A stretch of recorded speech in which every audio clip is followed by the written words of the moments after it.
અને રાજકોટ તો બપોરે હોઈ જાય છે, બાકી જાગતું નગર છે. એને બપોરે સુવાની ટેવ છે, પણ બાકી તો અને બીજું મોટામાં મોટું આ ભૂમિ ઉપર કથાનું મોટામાં મોટું એક અસર એટલું કે રાજકોટને પૂજ્ય ગુરુદેવ રણછોડદાસજી બાપુએ રામાયણના સંસ્કાર આપ્યા. બહુ જ મોટું કામ રણછોડદાસજી બાપુનો આશીર્વાદ રાજકોટ ઉપર, અનેક સંતોના આશીર્વાદ. જરૂર મારી વ્યાસપીઠ 12 વર્ષ પછી આવી છે. 12 વર્ષ એક યુગ ગણાય. 12 વર્ષ.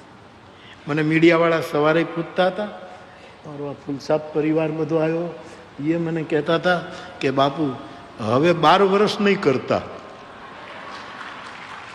હવે પાછું એ તો જો કે લગ્ન ગ્રહવાર તિથિ પંચાંગ અનુકૂળ હોય